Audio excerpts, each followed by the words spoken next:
What's going on, everybody? Welcome to Fugitive TV. Yes, I'm back. It's been a while. Today, what we're going to do is we're going to teach you how to survive jail, how to survive prison. I get people asking me a lot of times, hey, how did you do it? Or I'm about to do some time. What do I need to do? So I'm about to give you some simple steps about how can you survive jail, how you can survive prison. Well, we're going to cut right to it, all right? The first step is going to be for you to like and subscribe, because every time you like and subscribe, hey, my video gets out there, my information gets out there, for others, all right? So that's the first step. But the very first step is don't even go.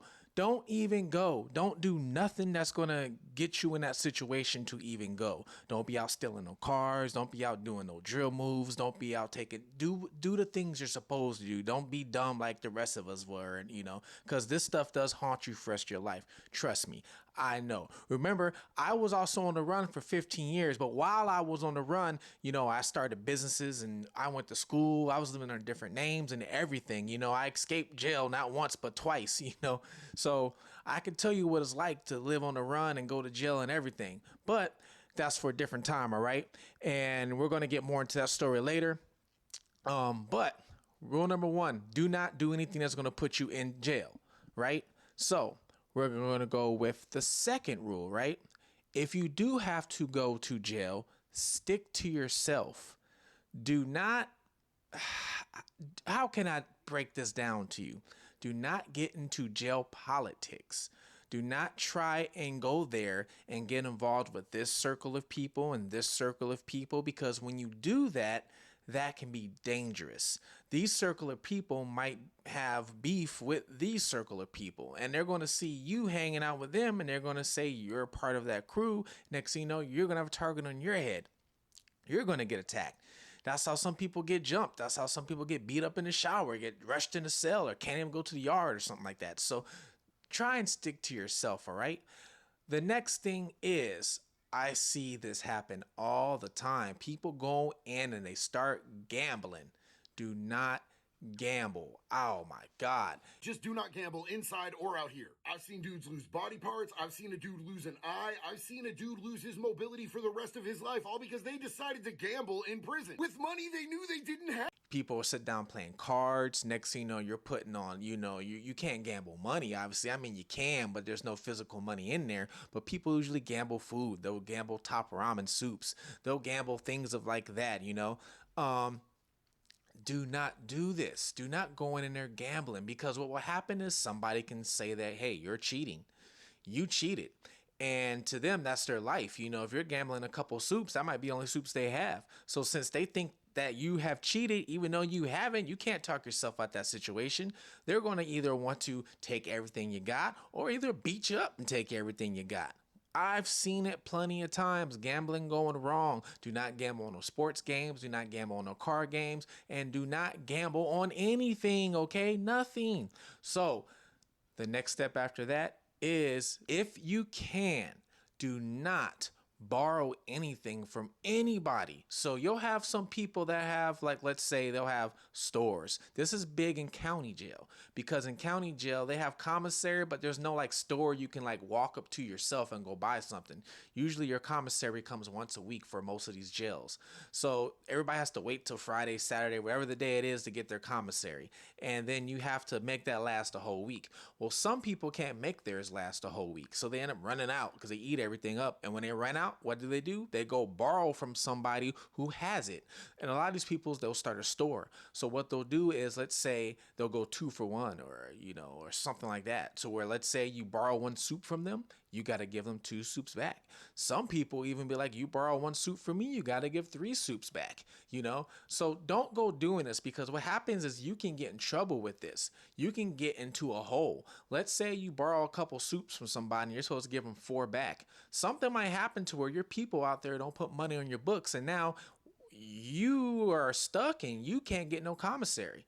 So what's happening now? The guy's knocking on your cell, will come up to you like, hey, you owe me 4 soups. It's commissary day. And you're like explaining to him, my people never put money on my books. If your people never put money on your books, that means you can't go get no commissary. You can't order it. You can't pay this guy back. So now what's he going to do, right? So now he's going to extort you.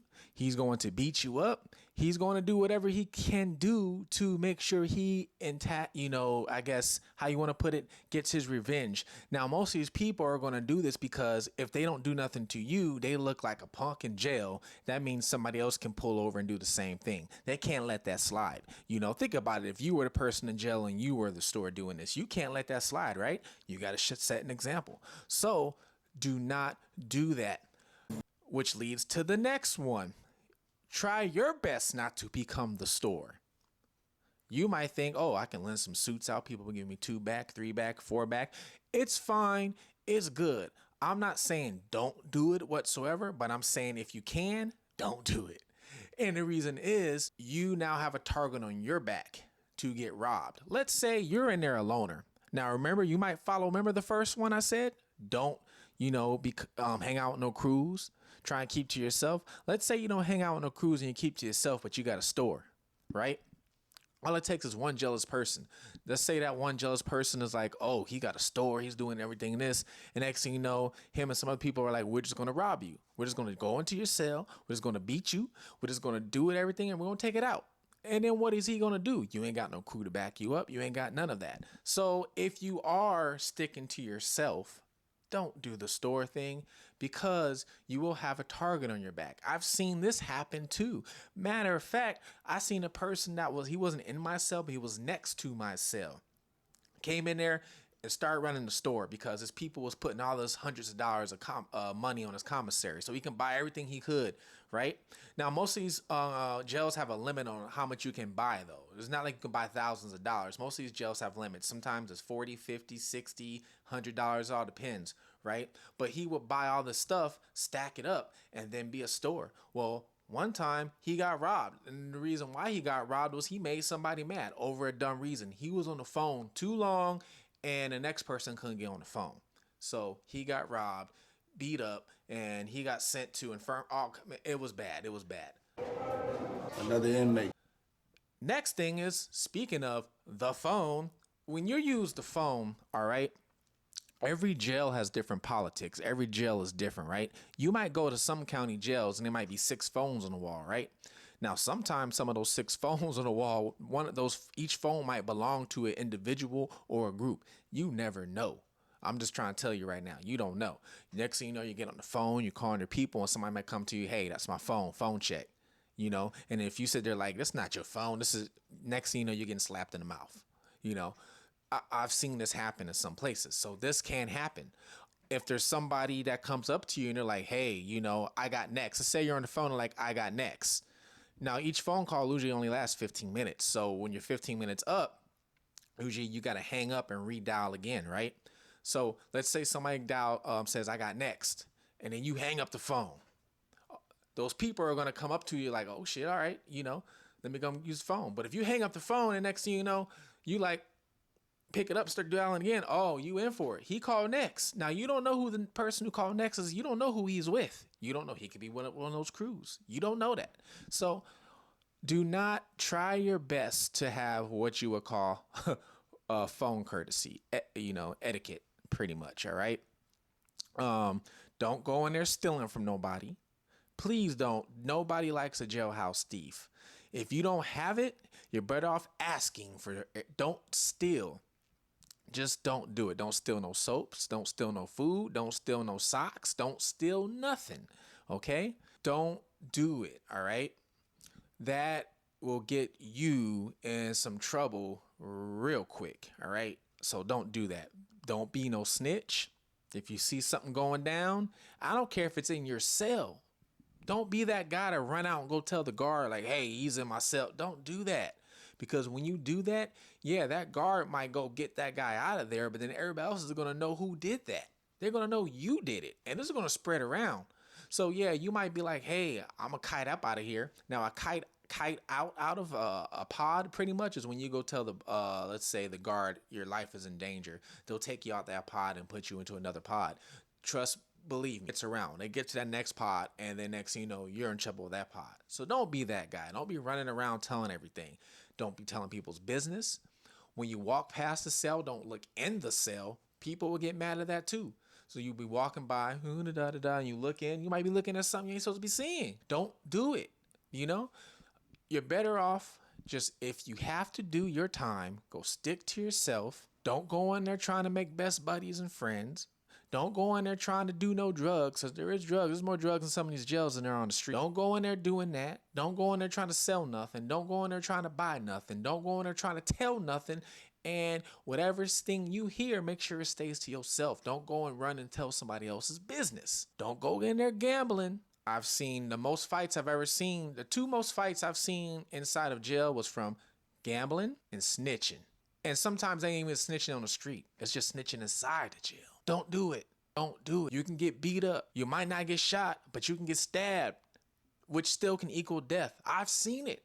I got to tell you some stories that I've seen. I've seen people get poked in the neck because they will make some homemade knives in jail, you know, out of newspaper and toothpaste. And you're like, how the hell they take your belt to jail and see what happens. All right. Don't do it. And there's another thing. There's also a difference between jail and prison. They're not the same. A lot of people think they're the same, but they're not.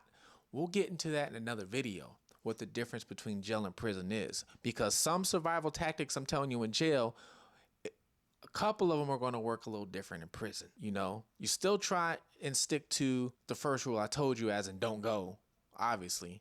Still try and stick to that second one and stick to yourself. But sometimes you go to prison, it's a little hard, depending on who you're associated with from the outside. But we'll get into another video on that. But that is how you're going to survive jail, all right? So if any of y'all ever been there, please comment below, you know, what you did to survive. How long were you in there for? What you did to get out? You know, maybe you're in there right now watching this video. I don't know, you know? So make sure you comment down below about what you did, what you experienced, and everything else. We're going to get into a couple more videos. Oh, and I also got a video for you coming up. I got an interview of somebody who's actually on the run right now that I'm going to be putting out. I'm blurring out his face and everything else so he doesn't get caught, but he's actually on the run right now, and I'm doing an interview with him, okay? So this is what we doing. Fugitive TV. You know, you got any stories of yourself being a fugitive or anything like that? Make sure you comment below. I got my book coming out soon, Rare Redemption. We are working on a documentary for that and working on a mini movie for that. So y'all make sure you comment, you subscribe. We're going to be giving out some prizes. We're going to be doing all kinds of stuff for y'all, all right? Peace out.